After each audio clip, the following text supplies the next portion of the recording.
ዳግመኛ መገናኘት ስለቻልን እግዚአብሔር አባታችንን በልጁ በክርስቶስ ኢየሱስ ስም እናመሰግናለን። ለወጣቶች እንግዲህ እየጸለይን ያለነው እናም ባለፈው ስንጸልይ አንድ ነገር አንስቼ ነበር እኔ ግን ከዛ በፊት መነሻ እንዲሆነን እስቲ አንድ ጥቅስ እናነባለን። እንደዚህ ይላል፣ እኔም ለመታረድ እንደሚነዳ እንደ የዋህ የበግ ጠቦት ሆንኩ። እነሱም ዛፉን ከፍሬው ጋር እንቁረጥ፣ ስሙም ከእንግዲህ ወዲህ እንዳይታሰብ ከሕያዋን ምድር እናጥፋው ብለው ምክርን እንዳሰቡብኝ አላወቅኩም ነበር ይላል። እንግዲህ ይህን ሐሳብ ይዘን ነው የምንጸልየው። ምክርን እንዳሰቡብኝ አላወቅኩም ነበር፣ ዛፉን ከፍሬው ጋር እንቁረጥ፣ ስሙም ከሕያዋን ምድር እንዳይታሰብ እናጥፋው ብለው ምክርን እንዳሰቡብኝ አላወቅኩም ነበር። ከዛ በላይ ደግሞ ምንድነው ነብዩ እያለ ያለው? እኔም እንደሚታረድ እንደ የዋህ የበግ ጠቦት ሆንኩ። እንዲህ ባለው ሁኔታ ውስጥ ስላሉት ወጣቶች ነው፣ ስለዚህ ስለ ዘመናችን ወጣቶች ነው እየጸለይን ያለ ነው። እንግዲህ እግዚአብሔር ይረዳናል። ሸክም ስለ ወጣቶች ሸክም ደግሞ እንዲኖረን እስቲ አንድ ሰምቼ የነበረውን ነገር ላንሳ። አንዲት ልጅ ናት እንግዲህ በስደት የምትኖር ኢትዮጵያዊ። ይቺ ወጣት ስትናገር ምን አለች? ብቻውን እኮ ቢሆን አለች ጥሩ ነበር፣ ነገር ግን ጓደኞቹንም ይዞ ይመጣል።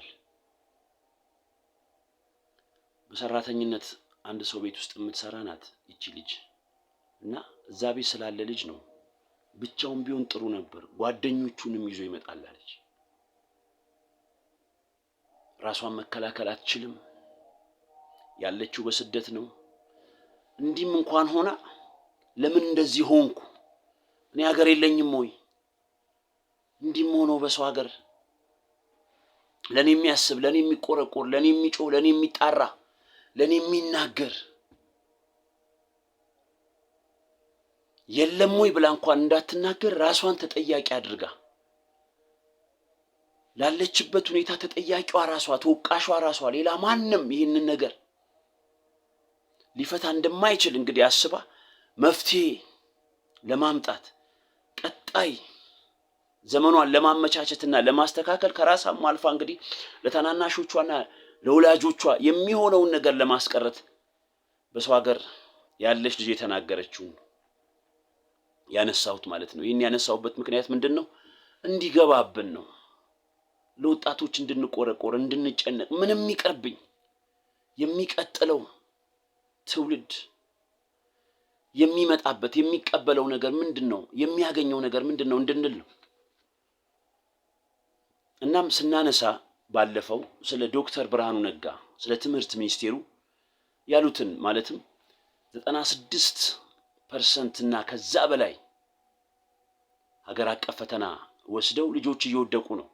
እነኚህ ልጆች ደግሞ ለመውደቃቸው በዋናነት ተጠያቂ ራሳቸው ናቸው ያሉትን አንስቼ ነበር። ይህንን ከናሽናል ሚዲያ ሰማው ብዬ ማለት ነው። ነገር ግን ስለሳቸው በ2011 መጨረሻ በአውሮፓውያን አቆጣጠር ማለት ነው በግሪጎሪያን ካላንደር እና በ2012 መጀመሪያ አካባቢ አንድ የጸሎት ቲም ነበር እኔ የማስተባብረው። እዛ ላይ ስንጸልይ ስለ ቱርክ እግዚአብሔር ተናግሮን ነበር፣ ስለ ሳውዲ አረቢያ፣ እንደገና ስለ ስልጤ ህዝብ፣ በዋናነት ደግሞ ስለ እሳቸው ማለት ነው። አሁን ከዚህ ነገር ጋር ይያያዛል።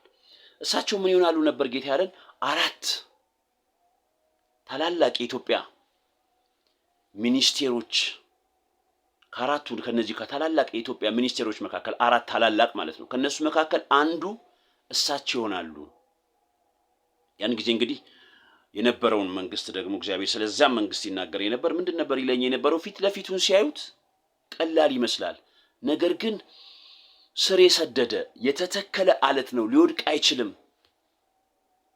ህዝቡ ግን በቀላሉ የሚወድቅ መስሏቸዋል ነበር ይለኝ የነበረው ህወሓት ይመራው ስለነበረው በዛን ወቅት ስላለው መንግስት ማለት ነው። እሳቸው ደግሞ ከዚህ መንግስት ጋር ተቃዋሚ ናቸው፣ የምናውቃቸውን በተቃዋሚነት ነበረ እና ይህንን ትንቢት ስለሳቸው ስሰማ እንዴት ሆኖ ነው ከዚህ ስርዓት ጋር አብረው ሊሰሩ የሚችሉት? ያውም ዋና ከሚባሉት 4 ሚኒስተርስ መካከል አንዱ ሆነው የሚል ጥያቄ ለራሴ ያስቀር ነበር ማለት ነው። ነገር ግን እግዚአብሔር ይናገር። እግዚአብሔር ከተናገረ እንደዚህና እንደዛ ነው፣ እንዴት ነው የሚፈጸመው ልንል አንችልም ማለት ነው። እስቲ ማስታወሻውን ብቻ አራተኛው ጭረት ነው እዚህ ማስታወሻው ላይ ጽፌው ስለነበር እንድናየው ነው።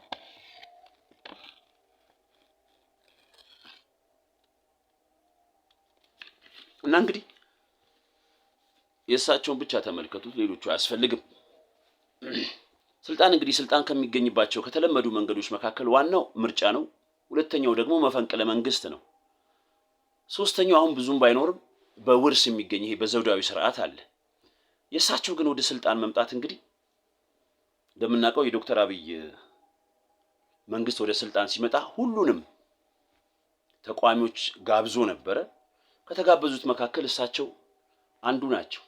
ወደ ሀገር እንዲገቡ ማለት ነው። ከሀገር ውጪ ነበር የሚኖሩት በስደት ማለት ነው። እናም የዶክተር አብይ መንግስት ጋብዞ ነው ወደ ስልጣን ያመጣቸው እንጂ ከተለመዱት የስልጣን ማግኛ መንገዶች መካከል ባንዱም አይደለም። እኔ ግልል የፈለኩት እንግዲህ ወደፊት እናያለን ስለ ነቢያትና ስለ ትንቢት እግዚአብሔር ይናገር እንጂ ወይንም አንድ ሰው ይነገርበት እንጂ ወይንም ትንቢት ይስማ እንጂ ማለት ነው። በዚህ ነው በዛ ነው ወይንም የተለመደ አካሄድ እየፈለግን ያ ሰው ለትንቢቱ ፍጻሜ እውን መሆን መንገዶችን ልንገምት አንችልም። ስለዚህ ነው እሳቸው እንግዲህ ወደ ስልጣን የመጡት። ሆኖም ዛሬ ስለ ወጣቶች ነው እንግዲህ እየጸለይን ያለ ነው። እግረ መንገድ ላንሳ ብዬ ነው። እኔም ለመታረድ እንደሚነዳ እንደ የዋህ የበግ ጠቦት ሆንኩ።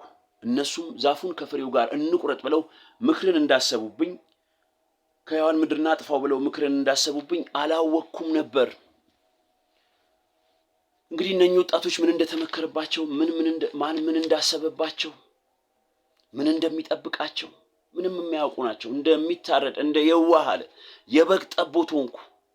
ስለዚህ ምን እንደተመከረብኝ ደግሞ አላወቅኩም ነበር። ዛፉን ከፍሬው ጋር እንቁረጥ ስሙንም ከሕያዋን ምድር እናጥፋው ብለው ነው። ዛፍ እንግዲህ ከፍሬው ጋር ሲቆረጥ አስቡት። ከፍሬው ጋር ሲቆረጥ እንግዲህ ዛፉ ተቆርጦ ፍሬ ካለው ፍሬው ሊያቆጠቁጥ ይችላል፣ ሊነሳ ይችላል። ነገር ግን እዚህ ጋር የተመከረው ከነ ፍሬው ነው። ምንም አይነት መታሰቢያ ደግሞ ከሕያዋን ምድር እንዳይኖረው እናጥፋው ነው። እነኚህም ወጣቶች እንግዲህ ዛሬ ምክንያቱን ሊያውቁት በማይችሉት ሁኔታ ሊገባቸው በማይችል ሁኔታ ፈጽሞ ሀገር እንደሌላቸው እንዲያስቡ በሀገራቸው ላይ ተስፋ እንዳይኖራቸው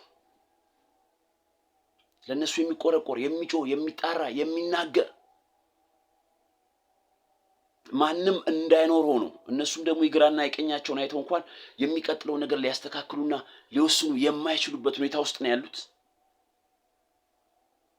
ስለዚህ ነው ስለነሱ ምን የምንለው አብዝተን የምንጮኸው የምንጸልየው። የቀደምም ልጅቷን የተናገረችውን ነገር የሚያነሳሁት ምን ፈልጌ ነው? ሸክም እንዲገባ ስለ ወጣቶች የሆኑ ሰዎች ሸክም ውስጣቸው እንዲገባ ነው።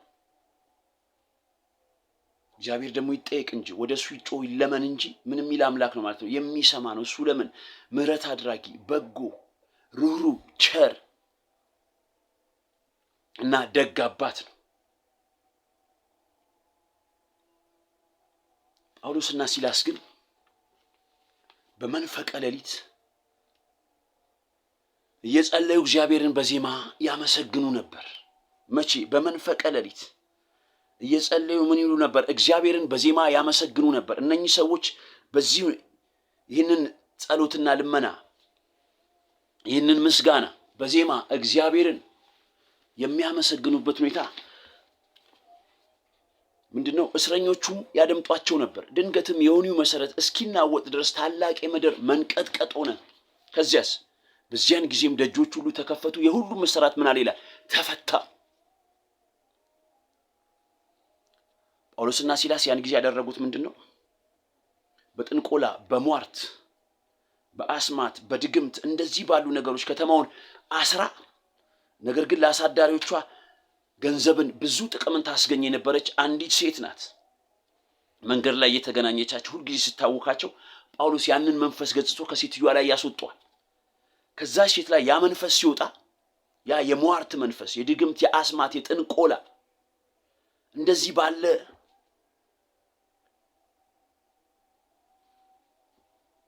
አሰራር ከተማውን አስረው ነገር ግን የራሳቸውን ትርፍ ብቻ ያጋብሱ የነበሩ ሰዎች ምን አደረጉ ማለት ነው? የዚህ መንፈስ መውጣት ይህንን ነገራቸው እንደሚያስቀርባቸው ስላወቁ በእነ ጳውሎስ ላይ ያሳምጹና እነ ጳውሎስ ከተወገሩ በኋላ ወደ ወህኒ ይጣላሉ።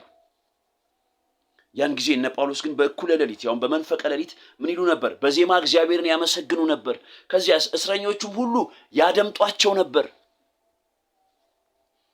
እነ ጳውሎስ በዋናነት ያስደሰታቸው እግዚአብሔርን በዜማ እንዲያመሰግኑ ያደረጋቸው ነገር ምንድነው? የከተማው መፈታት፣ የህዝቡ መፈታት፣ መለቀቅ፣ እንደዚህ ካለ የመንፈስ አሰራር ነፃ መውጣት ከነሱ መታሰር እንደማይበልጥ አውቀው ነው ማለት ነው።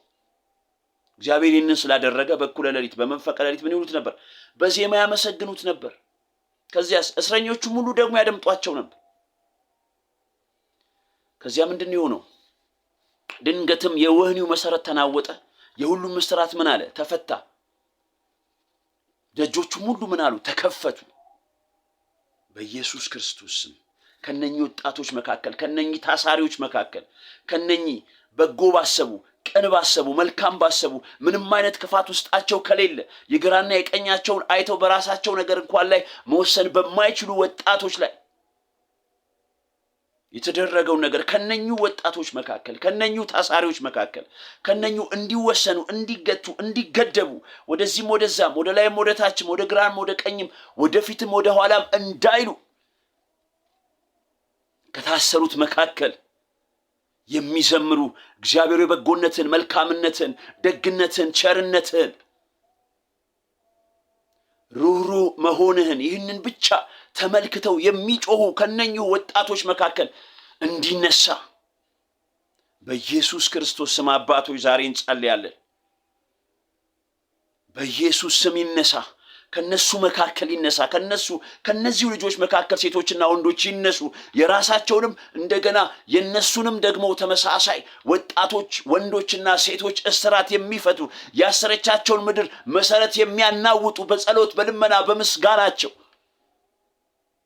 ድንገትም የወህኒው መሰረት ተናወጠ። በኢየሱስም የምድሪቱን መሰረት የሚያናውጡ የሁሉንም እስራት የሚፈቱ ደጆችን ሁሉ የሚከፍቱ ወጣቶች በኢየሱስም ይነሱ ከራሳቸው መካከል። በመንፈቀ ሌሊት ግን ጳውሎስና ሲላስ እግዚአብሔርን በዜማ ያመሰግኑ ነበር። ያመስግኑ የማይተኙ ወጣቶች ይነሱ። በመንፈቀ ሌሊት የሚነሱ ተኝተው የማያድሩ እግዚአብሔር በዜማ አንተን የሚያመሰግኑ ወደ አንተ የሚጮሁ የሚጣሩ ስለነሱና እንደነሱ ስላሉት ስለ ትውልዳቸው በኢየሱስ ስም እንደ ኢያሱ ያሉ የሚያሻግሩ ትውልዳቸውን የሚያሻግሩ የትውልዳቸውን ዮርዳኖስ የሚከፍሉ ይነሱ በኢየሱስ ስም። እስረኞቹ የሚያደምጧቸው ነበር። እኩዮቻቸው የሚያደምጧቸው፣ ትውልዳቸው የሚሰማቸው ወጣቶች ይነሱ በኢየሱስ ስም። እስረኞቹ የሚያደምጧቸው ነበር። ድንገትም የወህኒው መሰረት እስኪናወጥ ድረስ ታላቅ የምድር መንቀጥቀጥ ሆነ። ይንቀጥቀጥ በኢየሱስ ስም። ምድሪቱን የሚያንቀጠቅጡ አሳሪ የሆነችው ምድር የሚያንቀጠቅጡ የሚያናውጡ ወጣቶች ዛሬ በኢየሱስ ክርስቶስ ስም አባቶይ ይነሱ። በዚያን ጊዜም ደጆች ሁሉ ተከፈቱ፣ የሁሉም እስራት ተፈታ። ደጆችን ሁሉ ስለ ወጣቶች ሁሉ ስለ ወጣቶች ሴቶች ስለ እኩዮቻቸው የሚያስከፍቱ ዮርዳኖስን የሚከፍሉ የሁሉንም እስራት የሚፈቱ ወጣቶች